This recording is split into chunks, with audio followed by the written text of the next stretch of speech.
Here's mine. Got 3 games in. You went through the 2 deep, basically anybody that plays meaningful time, and you had an expectation of their level of play. Is there anybody that's exceeded that by anything measurable or fallen short of that in any measurable way? I can just run out real quick. Offensively, I don't know that there's a lot of them. I guess Bo Jackson to not play against Texas, be number 3, and then play like number 1 the last 2 weeks. I would say him. I would say Julian Sayin has been every bit as good as everybody thought he could be, with so much more room for improvement and growth as he goes through this season and however long his college career lasts. On defense, Caden McDonald has been outstanding. I think Caden Curry has been pretty good. At least as good as you hoped he would be. I think Arvell Reese has been way beyond anybody's expectations. And in talking to somebody yesterday who follows football very closely, he may be, the most impactful athletic linebacker they've had in going on 15 years. So, I mean, that's pretty good. I think Jermaine Matthews has played beyond what anybody thought. And even Jalen McLean probably to a degree. So there's my list of 6 or 7 guys who probably exceeded where you thought maybe they'd be. Go ahead, Kevin. I was going to say the first name that came to my mind was Jalen McLean, but that was because I didn't know what really to expect other than the fact that I knew that he and Malik Hartford were in a battle for that position. Arvell Reese, I mean, I had big expectations for him. I think he's surpassed them at this point. I think Austin Saraveld, locking down his tackle position. I think that, up until we weren't looking at him at guard, we were looking at him at guard, and that he's now in a Cadillac position. And I think he's playing very well. And I'm going to take the low hanging fruit. Why don't we just throw Julian Sayin on the list? Because there are a lot of questions, and I'm not here to necessarily relitigate old seasons, but we saw Kyle McCord kind of get out to a slow start in his career. I mean, heck, CJ Stroud, up until through the Oregon game, and then he had to sit out a game because of injury or whatever. He didn't necessarily light the world on fire. So I think that there are a lot of guys doing that. As for guys that have maybe come under, I don't think Ohio State has necessarily been pressed to the point to where you're seeing structural flaws. There certainly have been some moments of where things have not gone exactly as you'd like to see. I mean, we kind of talked about the short yardage, red zone type of things, but I'm not ready to necessarily pass judgment because I feel that I'm not dealing with enough data points.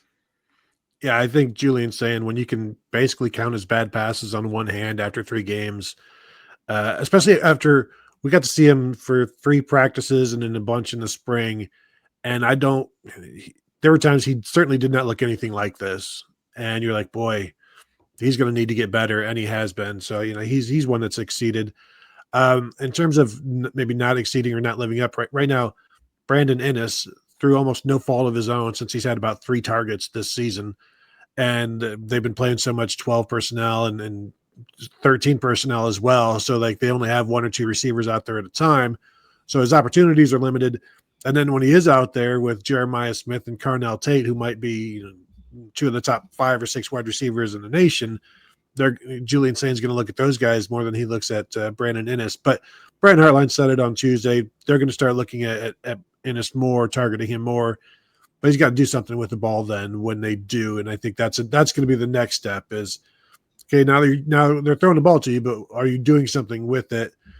Phillip Daniels at right tackle has been a tremendous surprise because I figured he was a year away from competing for a job, once he came in, because he was okay at Minnesota, thrust into the situation in the last 4 games last year as a redshirt freshman, but he came in and took ownership of the job in fall camp and has no plans on giving it back. And he's been pretty good things are going to get obviously much tougher for him.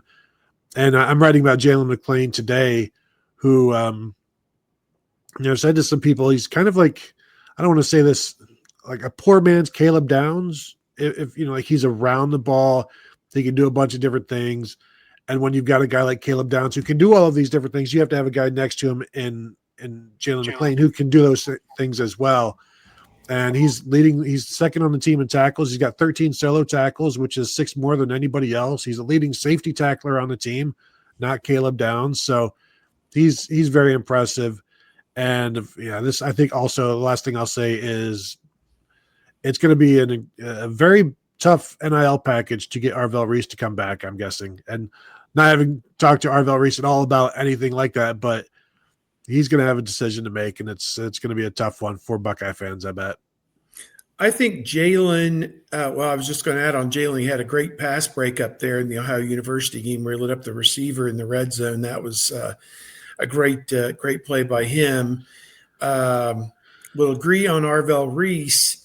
I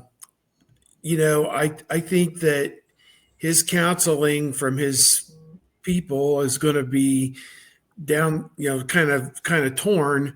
One, you need more experience. Two, you're a great physical specimen and the NFL wants you now. I think his is going to be a real tough conundrum, I think. And we'll probably center back on what he hears in the draft projections. And also, I don't know what his personal situation is and if, NIL could, even remotely approach what he would get as a, high draft pick, maybe a first or second rounder. So I think the good news is that families are no longer in a situation where a player has to leave because NIL has put them in a situation where they can actually breathe. Yeah. And that has allowed decisions to become more balanced, and the pros and the cons, you actually look at them when there's not like one con or one pro outweighs all of the others. Yeah.